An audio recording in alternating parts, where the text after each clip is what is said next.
Jumpa lagi dengan Alura Film. Untuk kali ini, saya akan menghadirkan tayangan alur cerita film Layangan Putus episode 7B. Selamat menyaksikan. Di episode sebelumnya, Kinan bertengkar dengan Aris tentang kematian Reno. Aris kemudian kabur ke Lydia. Kinan yang depresi mengacak-acak ruangan Reno. Sementara itu, di tempat Lydia, Aris menyampaikan ke Lydia bila ia merasa sebagai penyebab kematian Reno anaknya.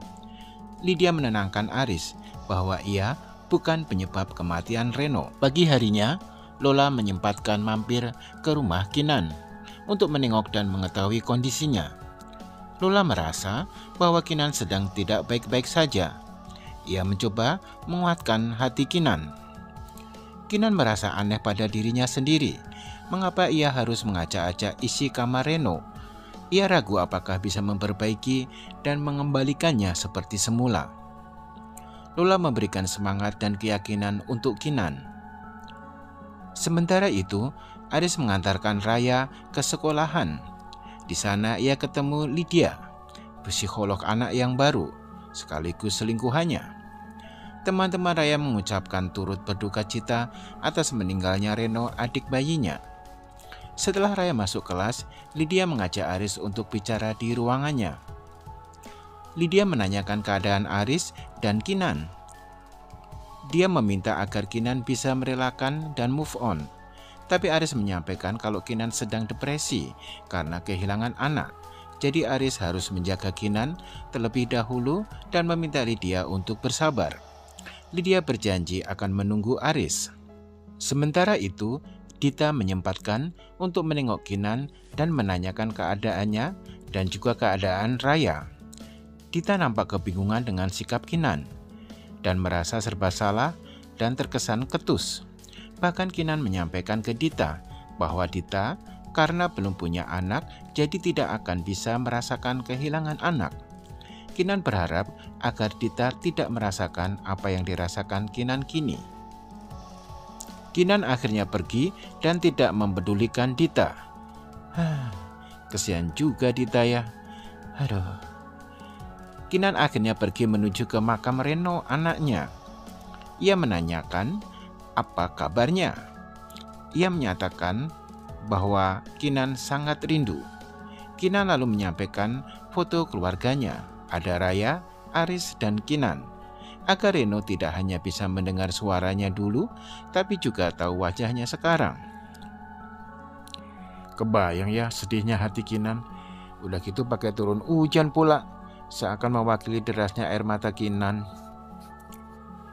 Sesampai di rumah, Aris menanyakan kenapa Kinan basah kuyup kehujanan.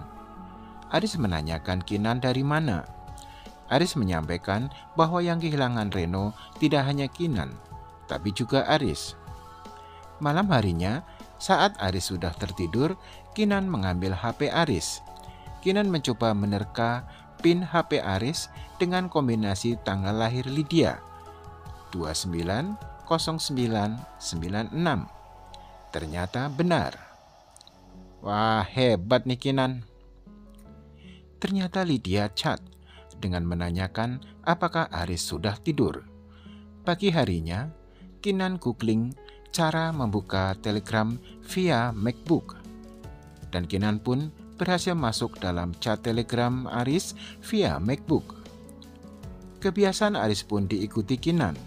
Jadi setelah chat terbaca oleh Lydia atau check office, langsung clear chat. Kinan pun akhirnya mengetik chat ke Lydia atau check office dengan mengajaknya dinner dan ia memiliki surprise. Kinan kemudian berpura-pura manis dan berdamai dengan Aris dan mengajaknya untuk dinner. Alasan Kinan karena kangen makan malam bersama Aris karena sudah lama perang dingin sehingga saatnya mencairkan suasana yang beku. Bisa aja nih Kinan. Ya. Saat malam tiba, Aris datang di tempat yang sudah ditetapkan oleh Kinan. Saat Aris melihat-lihat menu, Lydia pun datang. Aris kaget mengapa Lydia ke sana.